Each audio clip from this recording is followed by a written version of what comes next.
Well, hello and welcome to this month's Sewalong. It is our long-awaited Clea dress. I know a few of you are quite eager to get started. So what you need to have this dress made is 1.5 meters or yards to 2 meters or yards of fabric.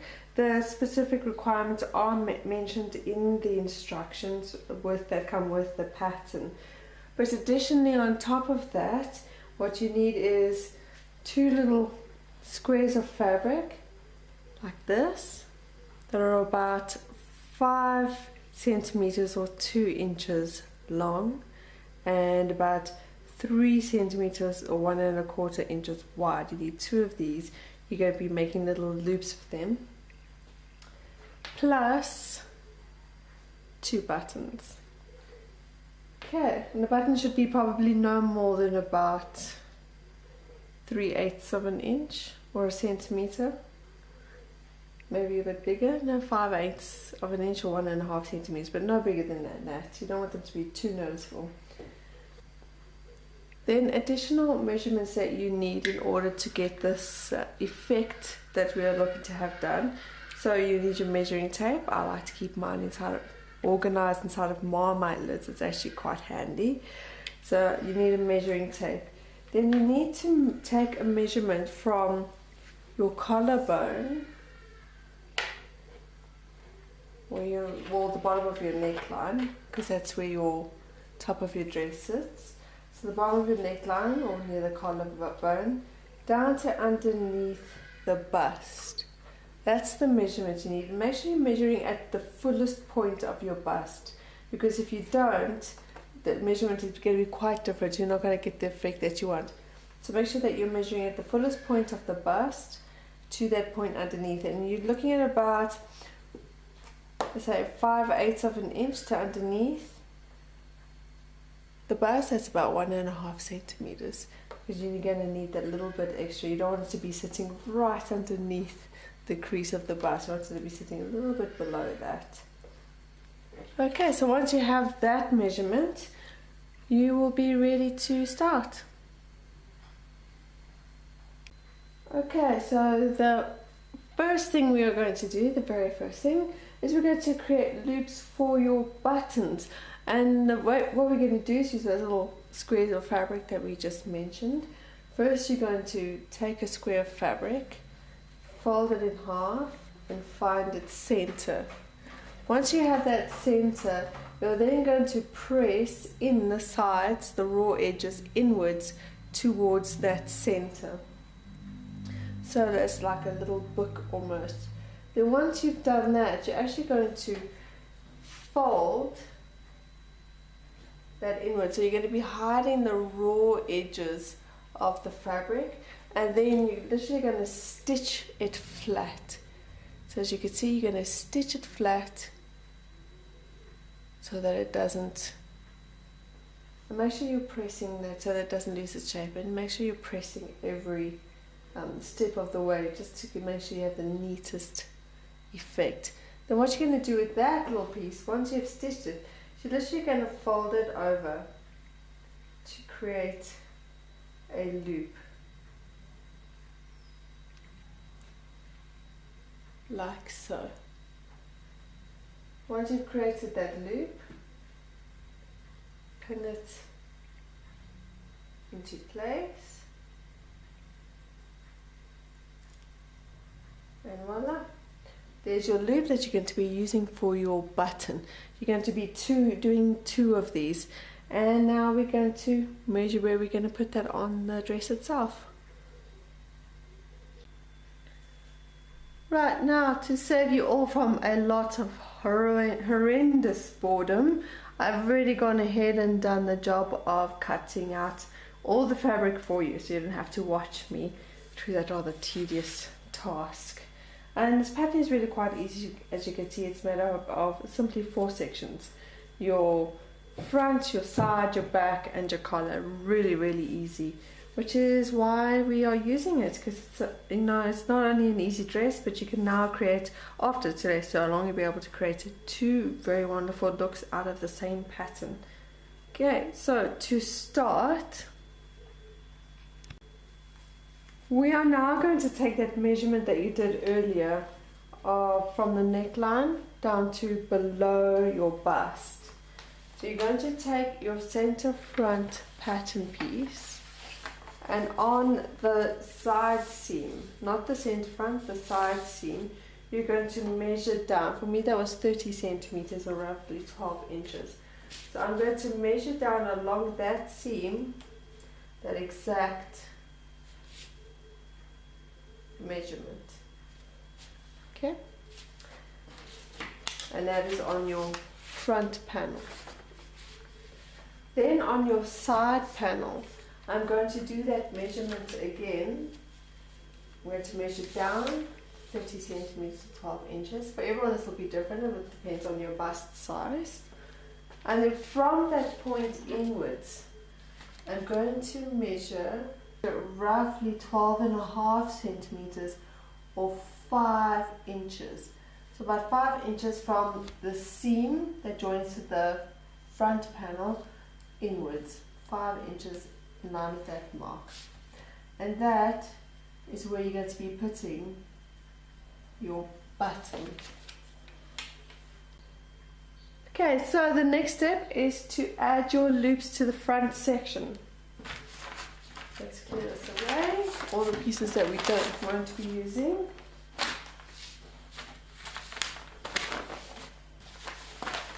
This you're just going to need the fabric section of your front piece. Okay.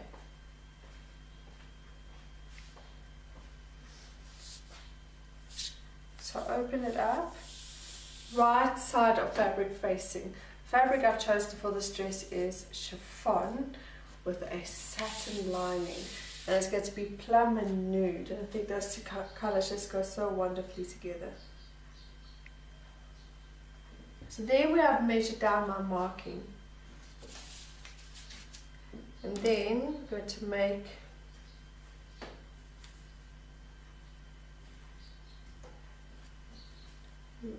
just place a pin, make a little mark, either mark or put a pin on both sides.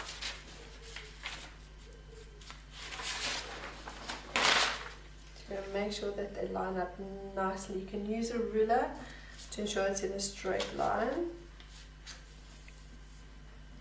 So you're going to put a pin. There you go. Okay.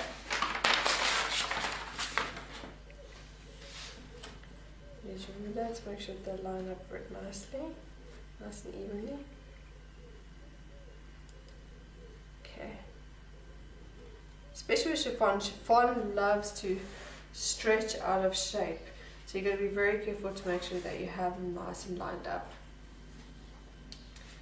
Okay, now where those two pins are, you're going to take those loops that you made, and with the loop facing towards the center front of the fabric and the raw edge facing towards the edge of the fabric, on the right side you're going to just pin that right into position.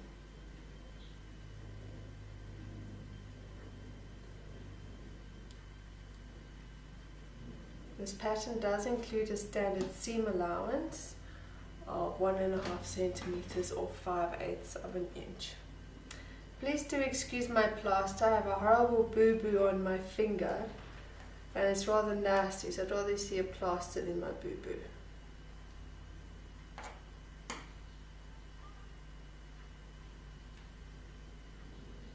Okay. So once you have pinned these loops into place, I'm being a bit stubborn. So once you have done that, you can then baste them with a temporary stitch to make sure that they don't go anywhere while you sew your seams together. Okay, but before you do that, once again, just make sure everything is nice and lined up. Okay.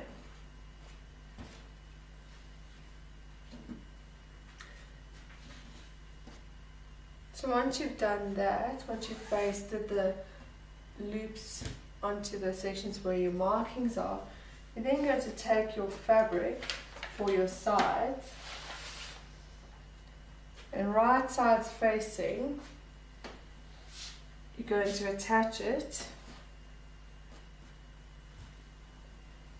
to the front panel, and do that for both seams. You will then press it open for neatness. I'm a huge fan of pressing. Pressing can make any homemade garment look like it is shop bought and professionally made. So please always press your seams, or any sort of step that you take, just to make sure you have the best quality garment. Now after I've pressed it, I'm going to serge the seam or overlock the seam to make it appear neater. However, if you don't have an overlocker or a serger, you can do a French seam. The most ideal way I would suggest to do a French seam is first you lay the fabric wrong sides facing. So it must be wrong sides facing one another. Then you're going to sew down the length of that seam, roughly 1/8 of an inch or 5 millimeters. Once you've done that, you're going to press it and turn the fabric so that it is then right sides facing. And when it's right sides facing, you're going to stitch down that seam once again, roughly 1 centimeter or 3/8 of an inch. That way you'll be encapsulating the raw edge and creating quite a nice finished look. But I'm lucky enough to have an overlocker or serger, as some of you may call it, so I'm going to be finishing off my seams with that.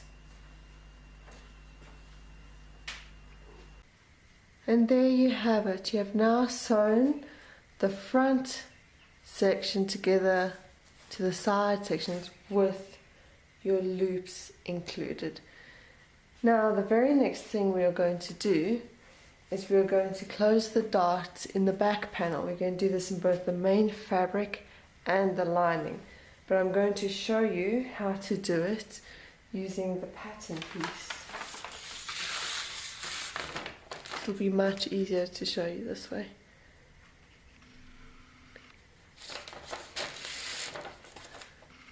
There you go. So what you're going to be doing is with the right sides of the fabric facing you, you're going to have 2 pleats to make with arrows pointing in which direction that they go in. So what you're going to do is you're going to fold on that first pleat with the arrow. So remember, you're going to be doing this on the right side of the fabric, lining facing up, and then you're going to match that up. Once you fold that, you can match it up with the other side of the pleat. Then you're going to stitch down on the top, so again on the right side of the fabric, about 1 inch or 2.5 centimeters. You're going to stitch that down to secure it in place. Okay. And you're going to do it for both. So on the other one, you're going to fold it again, follow the arrow. The arrow should be going towards the centre back. Match it up with the other side, and then stitch down about 1 inch or 2.5 centimeters. You can stitch more if you want. It just depends on how early you want your pleat to flare out. So I recommend 2.5 centimeters to 1 inch, but you can go up to even as much as double that. So you can do 2 inches or 5 centimeters. Okay, so let's do that. And then once that is done, with the right sides of the fabric facing, zoom out here again. So with the right sides of the fabric facing, you're going to do this for fabric and lining. Sew closed the center back seam, and then you'll press and overlock or serge that for neatness. There we go. Now once we have completed the center back seam and the pleats for the back of the dress section, we're going to attach it to the front of the dress that we've already done along the side seams. So we're just going to attach it, sew it together, and then overlock or serge it to finish it off. Once you have done that, you're going to do the exact same thing of what you've done for the main dress fabric with the lining. I've done it for you already. The only thing you're going to exclude is the loops. You're not going to be adding the loop in the front section. So you're going to add the front to the side without the loop, overlock, insert a seam, close the pleats in the back, so close the centre back seam, and then add that to the front via the side seam. Press and overlock all of your seams. Now when you have finished doing that, adding the front and back section so that the dress is almost done, before we add the lining to the main fabric, we are going to be doing the hem for both the lining and the fabric sections. Now for the fabric, let me just zoom in here so you can see. So for the main fabric section, you'll be folding over the edge by 5 millimeters or 1/8 of an inch. Then you'll be stitching that and press that flat. Pressing, when you do a hem like this, it's very essential that you press it between each stage to prevent it pulling or sitting funny. Once you've done that, your 5 millimeters or 1/8 of an inch, press it and stitch. You're going to fold it over a second time, the exact same 5 millimeters 1/8 of an inch. You'll then be enclosing that raw seam so you don't see it. So 5 millimeters 1/8 of an inch, press and stitch flat. Now for the lining, because you don't want the lining to peek out from the bottom of your dress, what you're going to be doing on the lining is when you do the hem, you're going to be folding it over 1 centimeter or 3/8 of an inch. You're going to press or stitch it flat and then press it, fold it over again a second time, 1 centimeter or 3/8 of an inch, stitch flat and press it.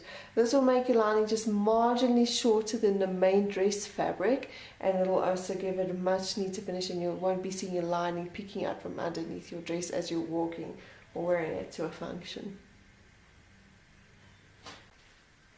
Once you have sewn all the seams together of the lining and the main fabric, you are then, and you've hemmed the bottom, you're then going to attach the lining and the main fabric section together. You're going to do this by putting the wrong side of the lining against the right side of the fabric. So the easiest way to do that is to turn the right side of your fabric inside out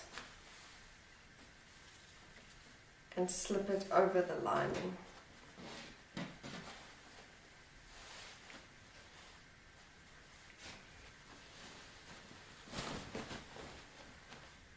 You're going to match up all the seams, make sure the wrong side of the lining is against the right side of the fabric, and just pin it into place.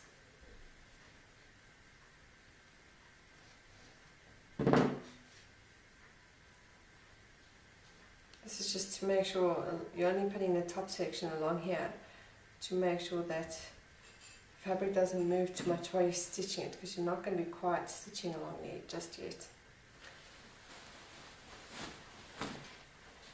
Okay, match up all your other seams, match up the dots.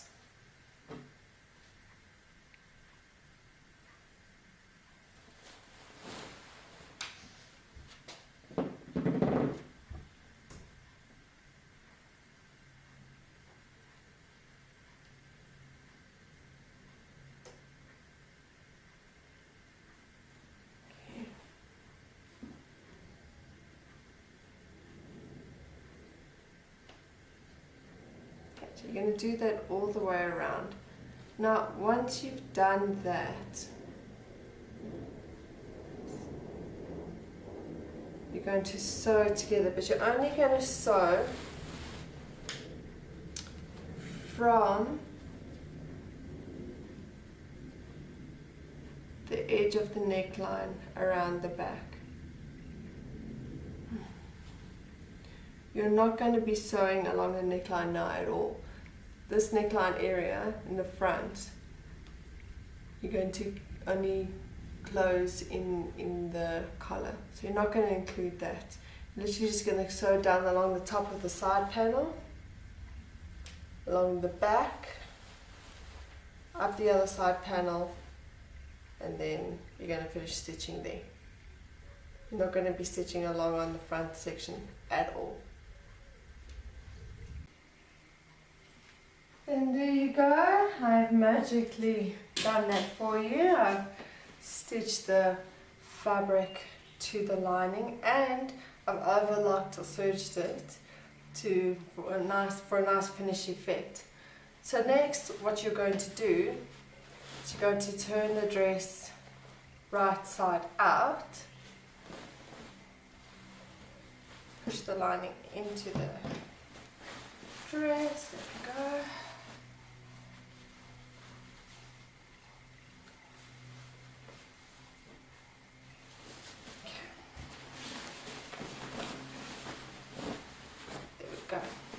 Now you can see how your dress is starting to take shape. Now what you're going to do is the seam that you just stitched, you're going to fold it over so that the seam lies flush and neat. You're going to press it flat, and then once you've pressed it, you're going to sew along the edge there. You can sew about 5 millimeters or 1/8 of an inch from the edge of the seam. Just sew it all the way around so that it's nice and flat. Then once that's done, we're going to start with the collar. So I've already started for you. What I've done is I've sewn the two collar sections together. So literally all the way around, up the sides, and just leaving this gap between the two marks here unsewn. Then what you're going to do is just clip the excess fabric away in the corners. This is just to make sure that it sits much more neatly once you turn it right side out. So just clip away those excess fabric in the corners. Make sure you do it for both sides.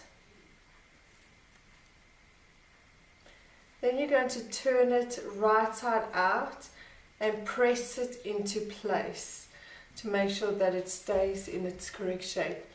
Now when you've turned it right side out and you've pressed it, along the opening here at the bottom, make sure that you press it open with the standard 1.5 centimeter or 5/8 of an inch seam allowance, just to keep it in that shape before you add it to the dress. Right, so once you've done that, you're then going to insert the dress into the collar, and you're going to be doing that by gathering it as evenly as you can and then inserting it into the collar by the 1.5 centimeter or 5/8 of an inch seam allowance. Pin it into place to secure it. Before you stitch it, just double check and make sure everything is gathered evenly, and then especially with these two different colors, you don't want there to be more one color on one side and less on the other. You want it to be as evenly as possible. And then literally just stitch from that end to that end, and when you do that, you'll also be closing off that opening in the collar and finishing off your dress. Once that is done, to do the complete final finishing, what you need to do is find that marking on the side panel where you had your button marking, and there, that is where you're going to attach your button. Make sure you catch both the lining and the fabric when you do that, because you don't want your lining and fabric moving independently from each other. You want them to stay moving together. Do that on both sides. Then what you're going to do is where you've sewn in the loops in the seam between the front and side panels, go into the dress up through the lining. So in between the layer of the main fabric and lining. Line those up, the seams up, and there in that section where there's a loop, just do a hand stitch to catch it. So the main fabric to the lining, that's what you're catching the main fabric to the lining so that it doesn't move. And when you do use this loop to fasten the button, the lining and the fabric move together. And then once you've done that, your Clea dress is finished and ready to wear. Once you've done that, you can even continue to move the button to where you would like to have the look that you're looking for. So don't be afraid to move it around and play a bit. And once it's all attached, your dress is complete and it's got two different looks. Enjoy!